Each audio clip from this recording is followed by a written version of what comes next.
Okay, so they're seeing me up in the corner, but It's all right. Do you have any music to play? um, yeah, hold on, I will. What's up, But YouTube? if I hide, Don't know if you know this or not, but Kenyon Drake is good. yeah, just a little bit, yeah.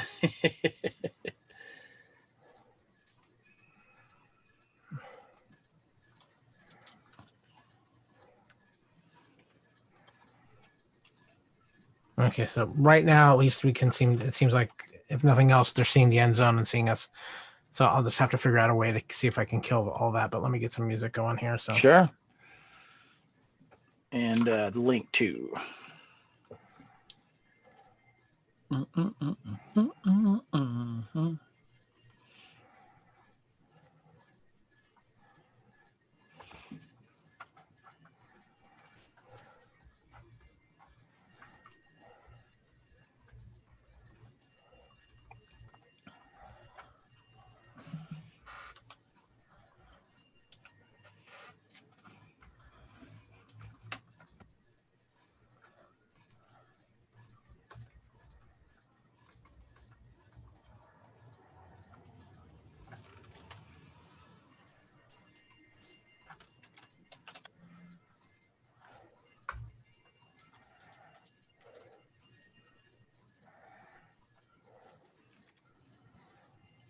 And refresh.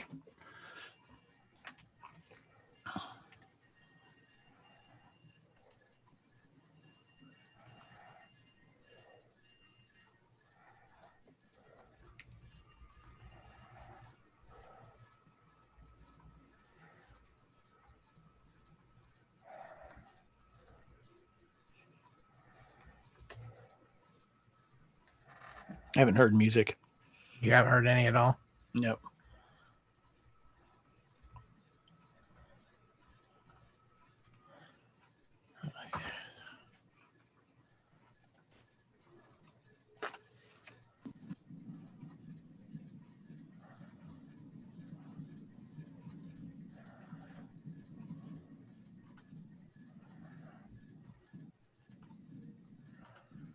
You hear it. Okay, screen sharing is paused. I don't want it to be paused. You showing everyone that? You hear it now? Now I got it. You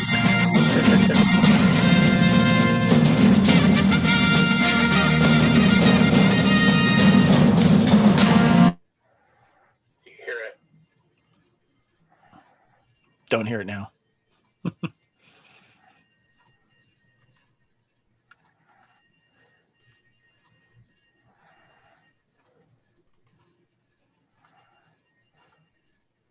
We're trying some new stuff here, people. Yep. Yep. So I'm just trying to see. All I'm seeing still is the end zone on YouTube. The YouTube channel. Hold on. Refreshing. All right.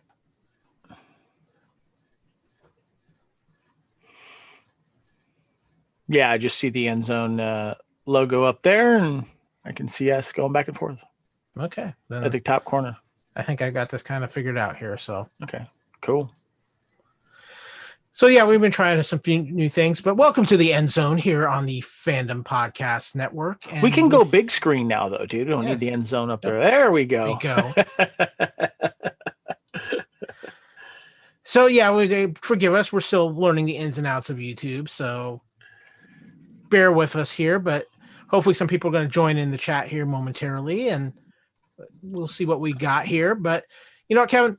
Can you believe we're already in week 7 of the NFL season? Oh, dude, it's weird. The Raiders not playing last week. We had, 2 weeks to kind of enjoy the last week and then look forward to this one. But it's been weird. Yeah, it has been highly weird. And it feels like in one hand, the season's flying by. On the other hand, with all this COVID stuff, it's just kind of like, it just feels like it's forever because we don't know what's going on. Yeah. It's for a while there, COVID seemed to go away, but now it's coming back, affecting my team.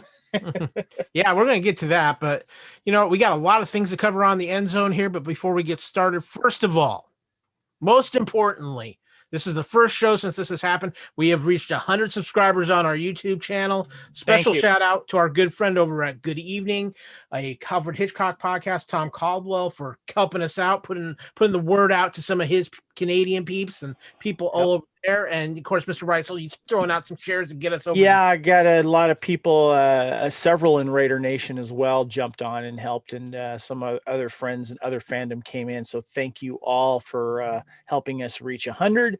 Now that was a plateau that we wanted to hit for some cool stuff to, for identification, and now we want to just try and get more. Yeah, so we'll be playing with some YouTube toys here going forward as well. But, shout out to all those wonderful people. Of course, all the wonderful people who always join us in the chat and listen to and watch us on YouTube. So, first of all, let's tell you where you can find not only this great show, but all the great podcasts and shows on the Fandom Podcast Network. Of course, if you're here, you're watching us live on our YouTube channel. We thank you. Please subscribe, give us likes on our shows. We want to say hi to Brian Kenny. He just dropped in. What's up, Brian? Yes, I know Brian. I used to work with him at a certain comic shop in Bradenton, Florida. So good to see you in here, Brian.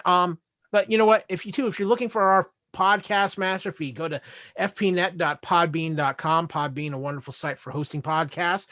We love them, and we also love their app. So download their app and search for the Fandom Podcast Network. And of course, too, you don't necessarily have to have the Podbean app, because now the Fandom Podcast Network is on all major podcast catchers, whether it's Apple, Stitcher, Podbean, iHeart, Google Play, Spotify, Amazon Music, Tuned In, all that great stuff. We're all there. Of course, too, if you want to follow us on social media, you can visit the Fandom Podcast Network Facebook page, where we do our best to keep you updated in the latest fandom news and reviews. You can also email us directly, let us know how we're doing, or give us some advice or criticisms or whatever you want to do. We love to get the feedback from the listeners. Fandom Podcast Network at gmail.com. You can follow us on Instagram, Fandom Podcast Network, on Twitter at FanPod Network. You can follow myself, Kyle, on Twitter at AKyleW. I'm also on Instagram, AKyleFandom. Kevin, where can people find you on social media? You can find me on Twitter and Instagram at Spartan_Phoenix, and of course on Facebook.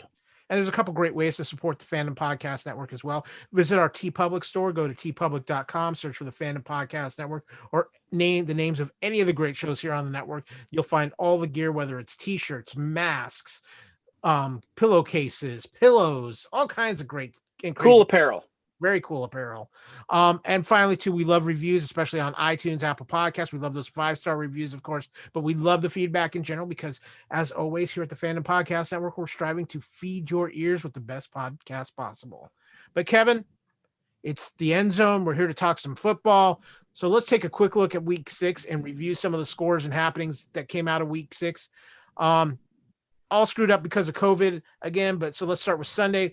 Bears go to 5-1, beating the Panthers 23-16. The Colts make a huge comeback win on the Bengals, winning 31-27. The Lions get their second win of the season. Rookie DeAndre Swift with his first 100-yard rushing game and 2 TDs. Lions beat the Jaguars 34-16. The Falcons and Raheem Morris's coaching debut for the Atlanta Falcons finally get their first of the week win of the season, manhandling the Vikings 40-23. I know we have some friends in Atlanta who are probably happy about that. Yes. Well, a lot of Atlanta Falcon fans are kind of giving up on them. Well, if they were in the NFC least, they'd be tied right there in the thick of it, because, Did you say NFC least? Yeah. I will not refer to it as its proper name, because when you have when your record through the season so far as a division is 5-18-1. Yeah, that's not good. The New York Football Giants beat the Washington Football Team 20-19. The Ravens beat the Eagles 30-28. The Steelers, in what was supposed to be maybe the game of the week, manhandled the Browns 38-7. In probably the most fun game of the week, Kevin, the Titans beat the Texans 42-36 in overtime. Titans 5-0. Oof. Derrick Henry becomes one of the few players to have 2 90-yard plus touchdown runs in his career in that game. In a shocker to me, the Tampa Bay Buccaneers manhandled the Green Bay Packers. Did not see that coming. I knew that was going to be a good game, maybe a shootout, but not so much. Yeah, they just beat up on Aaron Jones. are on I had a Aaron question for Rodgers. you. Yes. You're in Tampa area. You're close to all the hype and the talk about there. Ronald Jones, is he finally coming around? Because he has not been a go-to running back, especially if you're talking fantasy. But is he finally the guy, or is what's I the deal think with that? Because he okay, got so 100 rushing yards in yeah. 3 consecutive games. Bruce Arians has kind of made him the guy, but Fournette's been hurt as well. Fournette's supposed to be back here in the next week or two, and I think the plan is for Ronald Jones to be the main guy, but they want to use Fournette, especially in the fourth quarter, as teams have been worn down some, and then bring in Fournette as like the power back to really beat people down. So, the NFC West, which is a crazy division, 49ers beat the Rams Sunday night 24-16. Let's go to this was a game that was moved around 3 or 4 times. The Broncos beat the Patriots 18-12. Denver's first road win against New England since 2006. The Broncos didn't even get a touchdown. This was an old field goal game for the Broncos. Yeah, if you had McManus, you were rolling when it comes to fantasy points. Yep. The Dolphins continue to win, and then again, it was the Jets, 24-0.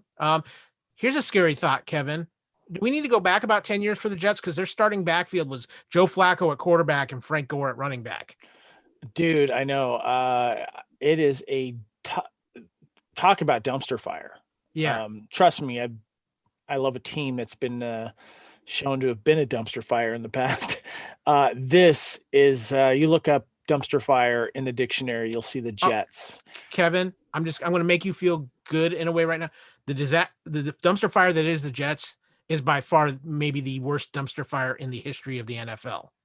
I've been hearing stuff like they may even flip the first round pick just to get draft capital, which would be stupid considering who the number 1 pick is going to be, but that's a whole other thing. Yeah, but I could totally see him pulling a John Elway, Eli Manning going, I don't want to play for this dumpster fire. Yeah. Not in so many words, but I mean, come on. You know, maybe he should call up Eli saying, can you tell me how to master that scowl that you had at the draft? I really need to do that. Yeah. Well, speaking of dumpster fires, the Arizona Cardinals just destroy Andy Dalton and the Dallas Cowboys 38-10 on Monday Night Football. This was embarrassing for Dallas. They lose another offensive lineman to injury, and yet they're still in first place in the NFC East. 2-4, yes. And then let's get to the other Monday Night Football game, which is supposed to be a Thursday Night Football game, but gets moved to... Hold on. That was not a Monday Night Football game, Kyle. That was a Monday afternoon game. For you, maybe. At least it was 5 p.m. here. Remember I texted you? I'm like, wait a minute. Are your Chiefs really starting at 2 p.m. my time here in California? You're like, yup. I got confused because I saw 5, but it was 5 Eastern. And I'm like, wait, I get to get off work early here and actually see a football game at 2:00. That was weird, but it was kind of cool. Although, yeah. By the way, Murph popped in just to ask me if I'd watched the last Raider game. No, because that was the bye. And, what I did see was the Kansas City Chiefs run up 245 rush yards on the Buffalo Bills, Kevin. Do you think Clyde Edwards-Helaire might have been just a little motivated considering certain events that have been happening in Kansas City Yeah, he's like, I want to keep my job. Who's this guy you just hired? What I did like in this game, Kevin, since we are talking about my Kansas City Chiefs, they made a few adjustments to the offensive line. Mitchell Schwartz went out in this game. First time he's missed a snap in like 10 years. The right tackle. They readjusted the offensive line and they put in a couple of guys who were just road graders, and they just opened up holes left and right for Clyde in that game.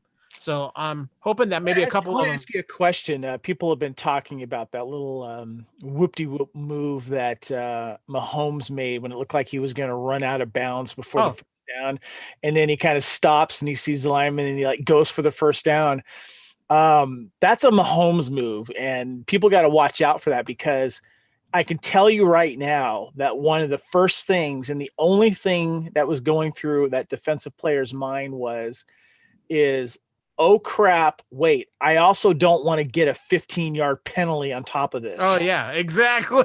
So you knew that Mahomes, as crafty as he is, he's using all advantages going, I got this little, let's be careful on the, he's got this little shield in front of him going like, yeah, go ahead. You can make your move on me, but you're going to get 15 yards in addition. Yeah. Well, and here's the other thing though. There was a great meme of that where they put it to the Benny Hill theme. Yes. Murph likes my my t-shirt rather. That is a very cool Tuscan Raiders. Very appropriate as we get closer to the Mandalorian. But this is true, I know, right? so let's take a look. We had 4 teams on bye. Let's see if the bye one or the team won. The Chargers. This is kind of tough because the Chargers have been a little bit hard luck, and with Justin Aber at the controls now, I kind of think maybe the Chargers beat the bye. But you got Eckler still out, and they always still find ways to lose. Until they find ways to win, I'm going to give it to the bye. Okay, your Raiders definitely beat the bye. Yes, we did. For the first time in a while, you guys beat the bye. We beat the bye, and we were basking in the victory of beating the Chiefs earlier, so that was nice. Although a couple things happened that may kind of put that in jeopardy. We'll see. Yeah, Seattle definitely beat the bye. Yeah, Seattle beat the bye kind of came to play Seattle. No. Yeah. And when it played the Saints, Michael Thomas punched the bye in the face. So this is true, and he got suspended for the rest of that game. Yeah, exactly. But the Saints still beat the bye. Yeah. So okay, so that wraps up. I like that game. We need to do that every week. Yeah. Okay. Well, we haven't had bye weeks really, and the ones we need to say how well they did against the bye. I like that. Yeah. Well, it's been hard because some of these have been COVID buys. We do have a little NFL news. I think the big news that dominated the week, Kevin, Le'Veon Bell cut by the Jets. He came down to apparently it was between the Dolphins, the Bills, and the Chiefs. He's going to Kansas City, Kevin. I know Raiders fans. It did not come down to the Dolphins or the Bills. It came down to him wanting to get a ring. An easy ring. That's what it came down to. Oh, so you're saying the Chiefs are going to the Super Bowl? They're the best. Come on, they're the best team right now, dude. I mean, seriously, they have everything right now, and they have any free agent getting a call by the Chiefs are going, yes, please. Yeah, especially if you're an offensive player. So Le'Veon Bell to the Chiefs. This is an interesting move. I think. I like it for a lot of reasons. One, they got him on the cheap. It's a 1 year, $1 million contract with another $1 million based off of incentives. So this is like nothing to the salary cap. 2, he's not coming in to be the savior. He's coming in to just be another cog in the offense, but he's going to teach Clyde Edwards-Helaire some things. And I think, and they don't want to run Clyde in the ground, just like the Raiders don't want to run Josh Jacobs either. That's why we got Booker to do that. So. Yeah, and I think, and Kevin, you talked about it, but let's be honest. Le'Veon Bell, when you have somebody like Patrick Mahomes as your quarterback, you're going to attract, especially offensive players on the free agent market, because people want to play with him. If you look at where he was compared to where he is, it is like a dream come true. Come on. And he's a proven player. I know he didn't want to be there. I know the coach didn't want him there. So yeah, I mean, I think don't the Jets still have to pay him like some money or something? $6 million. Yeah. So. I think the big thing for he got his big paycheck, but now he wants his ring. Yeah. So. The big thing out of this is Le'Veon Bell has been so bizarre because of the whole Steelers franchise tag situation, missing a whole year of football, going to the dumpster fire that is the Jets, never really clicking there. Now, as with Kansas City, it's going to be interesting to see if we actually see some of the old Le'Veon Bell of old from his Steeler days. Yeah. But you're right; it is low risk, and I do want to mention this though. I think that losing to the Raiders kind of put that little fire in them. We got to go do something with our run game. I think so. And when they played that game, Patrick Mahomes threw the ball 43 times. They basically pulled an Andy Reid, abandoned the run game. Did you see the stat on how many yards, whether it was forward, backward, left, or right, that Mahomes ran, and then how many yards that Mad Max Crosby was running after him? Yeah. It was like over what was it was crazy, like over 1,800 yards from Mahomes, and like Crosby went like over 1,500 yards trying to chase him down. Here's an interesting one, because you brought up this point, Kevin, and it's something combined. The last 2 games the Chiefs played before this Bills game, the Raiders and the Patriots, only blitzed Patrick Mahomes 20% of the time. Yeah, they learned not to. They stopped blitzing him. They start making him throw. So yeah, interesting. Speaking of quarterbacks, Kevin, it's Tua time in Miami. Sooner or later, it's going to happen.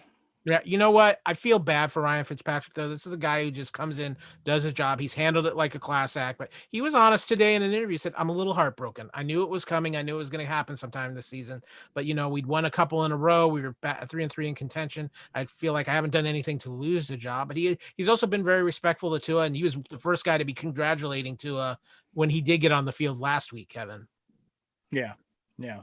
Well, they drafted him for a reason. So, and I think when you see what Justin Herbert's doing and all the other young quarterbacks that are coming in and being thrown into the mix, and earning their paychecks to a certain degree, it's time to see what he can do. So, yeah. Yeah. Also too, Kevin, some news coming out of Raider Nation. Yeah. So Trent Brown, we're a little frustrated with Trent Brown. I think it's beyond frustration at this point. It depends on who you ask. But yeah, he is the highest paid offensive line, and he was out for 3 weeks, and he was out before that, getting over this injury. And there's some questions on whether he was doing enough to try to get better, and he was on Twitter a lot. He comes back against the Chiefs, does very, very well against the Chiefs. And then we have the bye, and now he tested positive, first round test positive for COVID. And they're going to test him again. Doesn't necessarily mean he has COVID, but because he got tested, they got to do it again. But the thing that's frustrating is that the Raiders sent the whole offensive line and Abram home, away from the facility, to see, because of those monitors that all NFL players wear. They can track who and where they were with, when they got tested. So we don't know what's happening with that right now. It could be nothing, or it could be really, really, really bad. So yeah, we'll see. This is the frustration of COVID. I didn't realize Abrams was sent home, though. I heard about the offensive line, but yeah, Abram was sent. The offensive line. That's the latest that I've heard. It's kind of still up in the air. I mean, I think it's just a precautionary thing. I don't think there's too much to worry about there, but offensive line, which is what we need badly going in the next game. We don't have Incognito. He's still hurt. So yeah, we'll see what happens. Yeah. Do you have any other news that you want to hit on, Mr. Wright? Yeah, I want to touch real quick on the power rankings real quick. So at number 1, we've got Steelers. 2, we've got Seahawks. 3 is your Chiefs. 4 Ravens. 5 Titans. 6 Bears. 7 Buccaneers. 8 Packers. 9 Bills. 10 Browns. Followed up by Rams at 11, Saints at 12, and Colts at 13. My Raiders fall down to 15 for not playing, but there's a good reason for that, because after the bye, they are home on a Monday night game against – wait a minute. Did that game get moved to Monday night? I thought it was Sunday night. They're saying Monday night here. I think that's got to be a misprint. I believe that is a Sunday night game.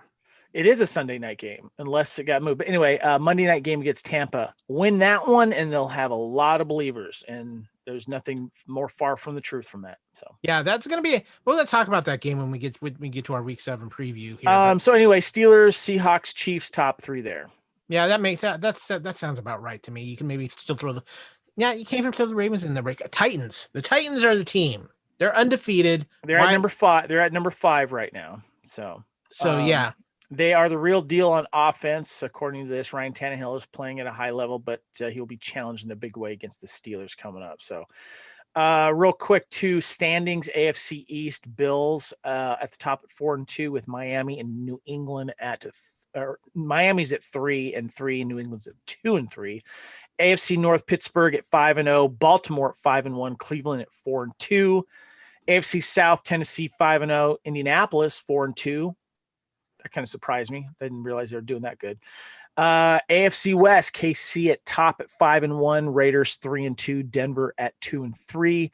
NFC East, Dallas winning at 2-4. Everyone else has a 1 victory. NFC North, Chicago at 5-1, Green Bay at 4-1, Detroit at 2-3. NFC South, Tampa Bay at 4-2, New Orleans at 3-2, Carolina at 3-3. NFC West, Seattle 5-0, Arizona and Rams at 4-2, San Francisco at 3-3. Yeah, NFC West could the East could learn from the West. That's all I'm going to say. This is true. So, okay, well, we're going to take a quick promo, tell you what else is going on around the Fandom Podcast Network. When we come back, time to look at Week 7, and of course, the signature of the Endzone, our top-rated, top-notch, never award-winning fantasy football advice. We'll be right back after this promo to tell you what else is going on around the Fandom Podcast Network. Thank you for listening. We hope you're enjoying this podcast. We like to continue to feed your ears by inviting you to listen to the Fandom Podcast Network and all of the other awesome shows we have to offer. It starts with our flagship show, Culture Clash, our weekly pop culture news podcast. Bloody Kings, our Highlander podcast. Couch Potato Theater, our podcast celebrating our favorite movies. Time Warp, the Fandom Flashback podcast discussing a year in movies and our favorite pop culture topics. Endzone, the NFL podcast. Good Evening, an Alfred Hitchcock podcast. Union Federation, our Star Trek and Orville podcast. Hair Metal, the 80s and early 90s rock metal podcast. Type 40, our Doctor Who podcast. Lethal Mullet, a 1980s and 90s action film podcast. What a Piece of Junk, a Star Wars podcast. And our newest show, Making Treks, a new Star Trek podcast with a deep dive into the final frontier with host Mark Newbold and Adam P. O'Brien. You can enjoy all of these great Fandom Podcast Network shows on our master feed at fpnet.podbean.com. Fandom Podcast Network is also on Apple Podcast, iTunes, Stitcher, Google Play, Spotify, and iHeartRadio. You can also find us on Facebook under Fandom Podcast Network. You can also email us at fandompodcastnetwork@gmail.com. You can also find us on Instagram and Twitter under Fandom Podcast Network. Thank you for listening, and remember, respect others and enjoy your fandom.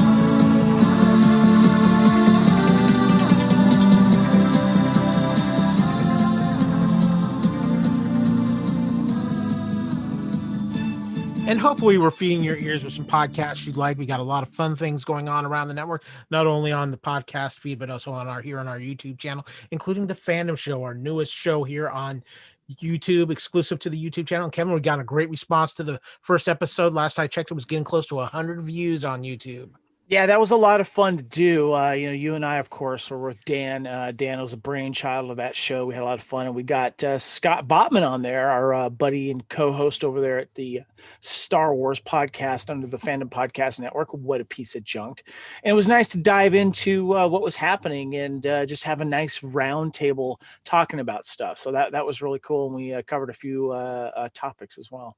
Yeah, no, it's going to be a lot of fun. It's a new show once a month here on the Fandom Podcast Network YouTube channel, exclusively to the Fandom Podcast Network YouTube channel. We're going to have a lot of rotating guests. We're going to continue to do the roundtable discussions. I think it's going to be a lot of fun, and we hope you join us to enjoy the ride. But Kevin, let's look at some games, shall we? Because it's time to look at Week 7, and it's Week 7. Let's do it. I'm not sure if it's a good week or not. And I know it doesn't kick off well. We got Thursday Night Football, the New York Giants at the Philadelphia Eagles. It's the NFC least. Do we even care? What I'm curious about, the Giants actually have a decent defense. I don't know if you've noticed. They've quietly have a decent defense. They've been making some plays, not winning, of course, but I mean, they're doing okay. I think this is the game where we decide if one of these teams is going to try and be a contender and try to jump up out of the cellar of this. I think you can't judge Philadelphia in this game because one thing we didn't cover in the news, but I was going to save it for the fantasy segment. Philadelphia has lost tight end Zach Ertz for 2 to 4 weeks, and second-year running back Miles Sanders is not going to play in this game because due to a knee injury. Carson Wentz has got to feel like he's surrounded by like a XFL team at this point because Philadelphia's got so many people on injured reserve, it's ridiculous. Yeah, next man up, and this is actually a very important game for that division because someone's got to win it. And this even though it's a Thursday night game, this is a big one for these two teams, and as you would say, the NFC least. Yeah, well, and I think for the Eagles, it's not even next man up; it's next man after the next man up. That's true. Yeah. Cleveland is at Cincinnati. Cleveland is favored by 3.5. I think this could have upset potential. Cincinnati almost upset the Colts, and Joe Burrow is gaming right now for a guy who's getting the living hell beat out of him. Yes, definitely. I think this is interesting. This is where Cleveland has to really kind of say, yeah, we're here to stay. But I feel that Cleveland right now is kind of like how the Raiders are right now. We got a decent record right now, but we got to prove to why we should be here, type of thing. Well, it's getting to be about boomer bust time for Baker. Yeah, that's pretty much. Yeah. Cleveland's marking down about 2 more weeks, and Nick Chubb will be back, and I think that's going to be a huge boon to them. So, Dallas at Washington. It's just a roundtable of the NFC East this week. Do we care? We don't, but a lot of people do, and I know that the owner of the Dallas Cowboys sure does. Yeah, he is not happy. Jerry is not happy, so look out. Jerry needs to just sit back and let someone really run that. They need a Mike Mayock type of person, but that's never going to happen. Yeah, they need somebody. Detroit at Atlanta. No. Yeah, exactly. There we go. Carolina at New Orleans. It does not appear that Christian McCaffrey will be ready to come back for this game. So don't rush him back. They're their backup's doing great. Yeah. Yeah. So New Orleans favored by 7.5 in New Orleans. That sounds about right. I like New Orleans in this game. Buffalo has a bye week. Oh, wait, I'm sorry. They're playing the Jets. Any given Sunday. It's a bye week. Green Bay at Houston. This becomes a very interesting game because Houston's been playing a lot better with Romeo Crennel in at head coach, and Deshaun Watson is back to looking like game. It's one game, but yeah, I mean, it's a Green Bay still on the road here, but I think they're going to pull this out. Yeah, we'll see. Interesting NFC West game all of a sudden. Seattle at Arizona. I still like Seattle, but let's say it right now. Fantasy, play your Seahawks, play your Cardinals, because that game's going to be a pinball machine. Play everyone. Yeah. It might be make or break time for a couple of teams in this game, Kevin. San Francisco at New England. A lot of questions around Jimmy GQ right now, if he's the long-term answer. New England's only favored by 2 in this. It's going to be interesting. I know San Francisco's been having injuries since day one, though. Yeah, but this could be a make or break time for both of these teams. Kansas City's traveling to Denver, Kevin. This could be the Raiders helping out, making things worse for the Broncos, because Kansas City's still mad about the Raiders game, and I think they're still looking to take it out on somebody else in the AFC West. And the Broncos seem primed and ready since they can't even get touchdowns. They did beat New England last week. New England, did you watch that game? Even Cam looked terrible in that game. Yeah. Playing in Denver's tough, though, but I expect Kansas City to win that game. Pittsburgh at Tennessee. This might be the premier game of the week, Kevin. 5-0 versus 5-0. Yeah. These two teams. Who knew? I know, right? Exactly. I find it's interesting that Tennessee is favored by 1 there. That's it's because it's in Tennessee. That's the only reason. That still, I think Pittsburgh should be favored by 3 on there. It's just Pittsburgh is just rolling on everything right now. Yeah. I'm if I'm a betting man, I'm taking Pittsburgh and all that 1 right now. Yep. Jacksonville at the Chargers. The Chargers are actually favored by 8. I actually think that's about right, because the Chargers are playing good football under Justin Herbert since he became the starter. They just seem to find a way to charger it up, though. Yeah. But, I mean, I'm tempted to take Jacksonville in that 8 if I'm a betting man, but I think Chargers will take that at home. Let me put it this way. I know which quarterback I'm starting in my fantasy football league this week. Yes. Sunday night, Kevin. Here it is. Tampa Bay is coming to Las Vegas, and the reunions across the board. Of course, Gruden versus the Buccaneers. Tom Brady is always not welcome when they play the Raiders, no matter where they're at. This is going to be a game, and this is another litmus test game for your Raiders. Yeah, it's interesting too. Fans and writers and critics were a lot higher on the Raiders before Tampa Bay put that whooping on Green Bay at home, but that was at Tampa Bay. I am a little concerned still about where our injuries are right now, but it's interesting how you put all of those variables of who's against who, and Carr against Brady, and Raiders against Brady in the history, and then Gruden and Tampa and all that kind of stuff. But you know who the Raiders' biggest opponent is this game? Themselves? Yes. And this is an interesting game because the Raiders are 3-2 right now. And this is where they have to decide to put on their big boy pants. Yeah, especially against the way this Buccaneers defense is playing. Do they want to be in the conversation of playoff contenders? Do they want to? They need to go on a streak here, whether it's 2 games. If they win 2 games, it's a streak. It's a small one, but this is a huge statement game right now. They're at home. It's prime time. Everyone's going to be watching this game. It's Brady. How many times are we going to see that damn tuck rule video played before the game or during the game? We're going to see that. I'll put money down on that right now. All the stuff happening with Gruden's history with Tampa and the Raiders and all that kind of stuff. But it's the Raiders that really are playing against themselves right now. If they can play mistake-free football and not turn the ball over and do stupid penalties and stuff like that, they have a real big chance at this game because Brady's not mobile like he used to be and like Mahomes is.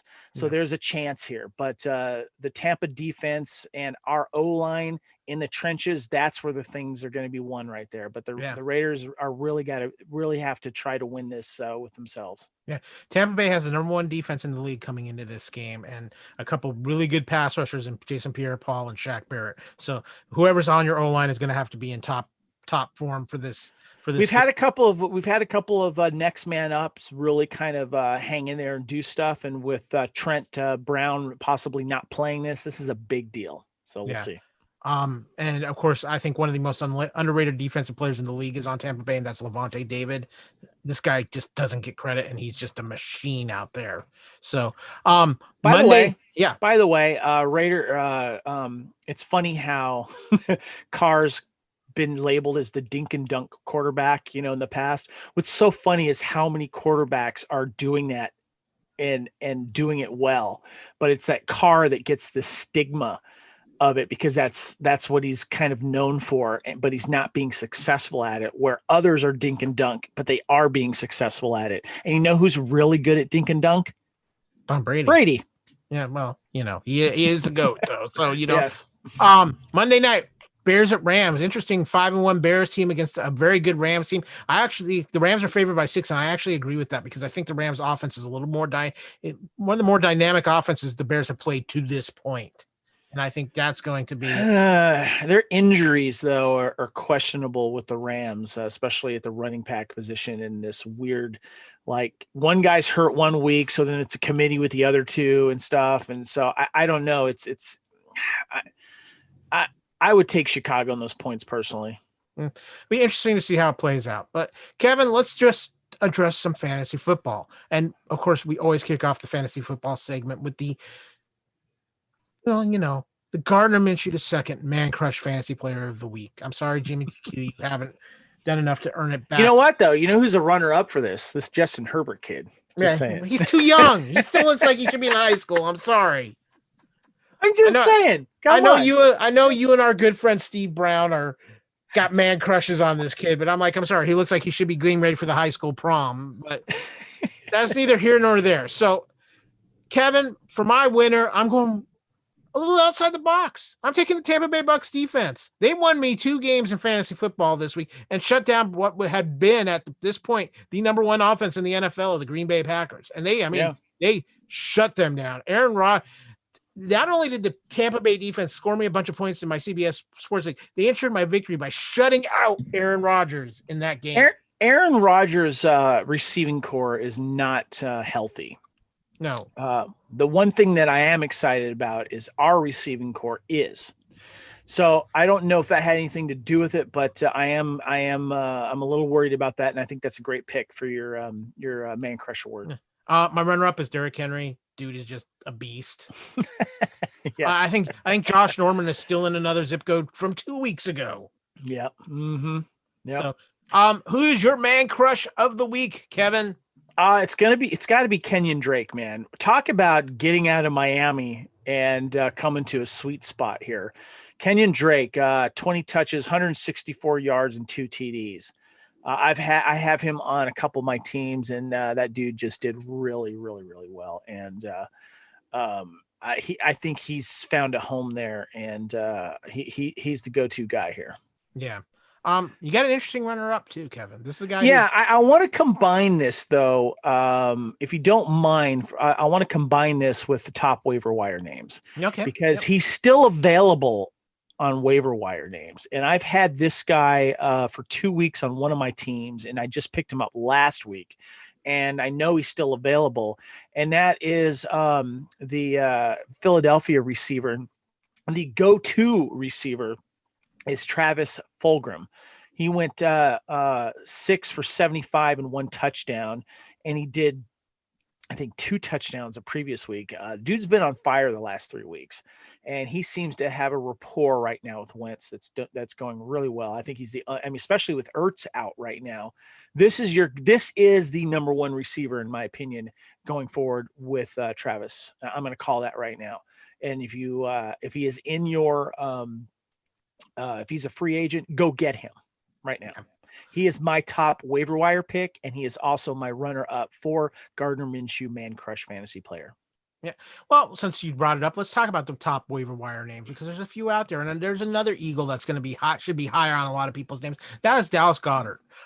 With Zach Ertz now being out 2 to 4 weeks, this is a guy who the Eagles have been high on for a while. Anyway, it was one of their draft picks a couple of years ago. He's always been involved in the offense, but now he's going to be the starting tight end, and I think this is his chance to really kind of boom, because there's been a lot of rumors things are getting ugly in contract negotiations with Zach Ertz and the Philadelphia Eagles. Zach Ertz could be on another team next year. So yeah, I never understood why that guy was not signed earlier. Yeah, I don't understand that either, but Dallas Goedert, watch him. Another Eagle, Boston Scott, the running back. With Miles Sanders out, he's for sure out this week, might be out for another week after that. He's going to be kind of the man, even though they're going to do a little running back by committee in Philly, but Boston Scott's probably going to be your primary. What's so funny too is I think part of the stats that are driving him up as a popular waiver wire pick, other than the injury to the starter, is that he lit up this week's opponent last year for like 2 touchdowns last time that he played against Washington or the Giants. The Giants. And so they're mentioning that, and so fans are going, oh, he did well against them last year, well, I got to play him now. So I'm kind of, I would still pick him up, but I'd be kind of like, I don't know if I'd start him unless you're desperate. Yeah. Speaking of crazy hybrid running back situations, Baltimore Ravens, you've got Ingram, you've got the rookie J.K. Dobbins, and you've got Gus Edwards. Well, Gus Edwards has been kind of applying himself. He seems to be kind of I don't want to say main back, because I still think that's Ingram, but he seems to be the main secondary back now, having pushed J.K. Dobbins down the side. And Gus Edwards seems to get himself in a lot of touchdown situations, Kevin. Yeah, and the Ravens are on a bye this week, so some people have just dropped him and Dobbins. I've noticed that as well. I think they're both worth a pickup if you have got room to stash them, even though they're on a bye, because people might be looking at picking them up before they start playing next week. So pick them up now. Yeah. You've got a couple players I know you've been talking about, Kevin. J.D. McKissick of the Redskins. Yes, this guy is finding a way to get the ball. He's great at receiving, and he's a great complement to that Washington running back core right now, to their starter. And he reminds me of what's that Philadelphia guy that always was the great receiver running back over the last like 5 or 6 years, Kyle? Ryan Westbrook. Yes, thank you. He's kind of reminding me of that type of player where he's going to get most of his points from receiving and catching the ball out of the backfield. But then he'll kind of sneak a touchdown in from time to time. But if he's great in PPR, that's what I'm going to say.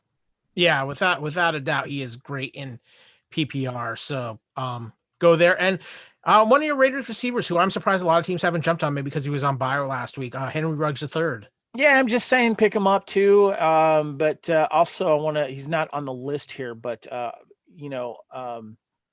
pick up Hunter Renfrow, our slot receiver. If you're looking for someone to fill in something, he's good guy to pick up as well because he's getting a lot of looks lately, and he's known for they call him the slot machine and third and Renfro. So Yeah, no, that's another good and, pick. oh, and Nelson Aguilar too. He's become very active, and he's caught a touchdown in almost every game right now, and he is our number one receiver right now. Yeah. So, Kevin, how did you do in your fantasy leagues this week? Well, I played Jennifer. I think it was last week in the CBS thing, but she's got all kinds of injuries, so she's not doing well in that one at all. But we were fighting out in that one. I won my ESPN one. I'm slowly crawling back up in that, Kyle. And is that the one that you and I are playing at? Yeah, the ESPN League. It's me and you this week. Yes. So what are you at right now? Let's trying to see what the league is here. Standings. Here we go. All right. So you are number 2 at 3-3 behind my friend Andreas, the Wuppertal Frogs at 4-2. I'm down at the bottom right now. But Jennifer, the beatdown, she is winning the West right now, the one that I'm in. She's at 5-1. She is cruising, doing well. Followed by Anthony Howard and the Bats, my buddy Ryan and Ojai Zen Raiders. I'm at 3-3 going into this, and you're at 3-3 as well. But you are in a little bit better position. But it's you and I, buddy. It's you and I. And it's you and I, not just in fantasy football either, by the way. Oh yeah, I was going to bring that up. Now's a good time. You know, let me just say I had a pretty good week in fantasy football. I won in 2 of my 3 leagues. I lost in the CBS Sports league that I'm in with you, Kevin, but I did win in the ESPN league and in my major CBS Sports league, which I'm like shocked I'm doing as well as I am, considering like 3/4 of my team, including 2 of my top 3 draft picks, are done for the year. Yeah. I'm in 5 leagues. I won 4 of the 5. Yeah. So we're gonna switch things up here because we're gonna talk a little Major League Baseball because normally you hear about Kevin and I with Raiders Chiefs. Well, baseball, we have the Dodgers, Kevin's closest thing to a hometown team, the team he's rooted for a very long time. And the closest thing I have to a hometown baseball team, the Tampa Bay Rays, are facing each other in the World Series. And last night, as we speak, by the way, last night it was the Dodgers knocking around the Rays pretty good. But tonight it seems like the tables have turned. The Tampa Bay Rays are up 5-0, and Blake Snell has not allowed a hit through the first 4 innings. Yeah, Tampa Bay is coming to play tonight. They're up 5-0 right now, top of the 5th as we speak. But yeah, this is going to be an interesting series, and it's I was a Dodgers fan before a Raiders fan. My mom was a Dodgers fan. We used to listen to him on the radio, and I remember that 1988 World Series very, very well. That was the year I graduated high school. I actually went to the National League playoff game prior to that World Series when I think they were playing the Mets, and I went to one of those home playoff game wins, and I remember they lost one of those. But they went on to win the World Series against the A's with the Kirk Gibson home run. Oral Hershiser coming in out of relief after pitching the day before. And it's just been too long, Kyle. We've lost in the World Series. We've several times recently. And I think, aren't we like the highest paid salary? Let's talk about that for a second, because Clayton Kershaw alone makes $27 million. Yeah. The entire Tampa Bay Rays payroll is $28.1 million. I know. It's crazy. What's funny though, I looked up like the worst contracts, the worst current contracts of all time. I just want to say there isn't any Dodgers on that list when I saw the top 10. But the Bobby Bonilla one was up there, which is great. That might be in the top 5 for forever. I'm just saying. It is. Yeah. But anyway, I've waited too long for a shot. It would be so cool if they did win, because the Lakers won. It'd be nice if the Dodgers win, but Tampa, man, damn, they're looking good tonight. Well, okay, and let's face it might be the year of Tampa Bay. The Tampa Bay Lightning won the Stanley Cup. That's right. Yeah. So isn't that weird how there's a thing like that? That's weird. The Rays are in the World Series. Tom Brady is leading the Buccaneers to first place in their division right now. Whatever. It just could be that, that Tampa Brady has brought the winning magic to Tampa Bay, apparently. Whatever. Yeah. When the tuck rule happens on Monday night, we'll see what happens. Doesn't exist anymore. Not going to happen. Yeah, that's true. Figures. Yeah. Better late. They'll find some new rule for you, Kevin. No. I'm sure. N-O, no. I bought a no button. By the way, what happened to your crow? What? Your crow? Oh, that's another one. That's another one. Well, with that, Kevin and I are going to go watch this World Series game. I just want to rest assured too, this isn't quite the blood feud that Raiders Chiefs are. It's our team. The teams are meeting in the World Series. We're having some fun. I want to say hi to Ron in the chat, by the way. What's going on, Ron? Ron the Moderator. He's the moderator for the Murphs chat, and so he's always in there. Thank you for checking in, Ron. Appreciate you. Yep. Thank you to everybody in the chat. Thank you to everybody who tunes in to watch us. And thank you to everybody who subscribed and got us over 100 subscribers on YouTube. Thank you so much, everyone. We're 6 weeks old on YouTube and we've got 100 subscribers. I'm liking it. Yeah. I mean, it's, but we have a lot of fun content up there, not just this, the Endzone NFL podcast. We got so much fun fandom stuff going on up there. So make sure you check it out. Yeah. And I got to go take care of my foster kittens now, Mahomes, Hill, and Kelsey. Yeah. Don't let those poor things carry those monikers. Come on, Kyle. Don't torture them. It's even better because they're black and white kittens. I like the name that Lacey did after the news about the Last Starfighter sequel coming out. I think that would be kind of cool. Keep that in mind. I like that. Yeah, Mahomes, Hill, and Kelsey are waiting for me. Guys, good luck with your fantasy teams. Good luck with supporting your teams. Bye, YouTubes. Yep. As always, be excellent to each other. Respect each other's fandom, and we hope you find your way once again into the end zone.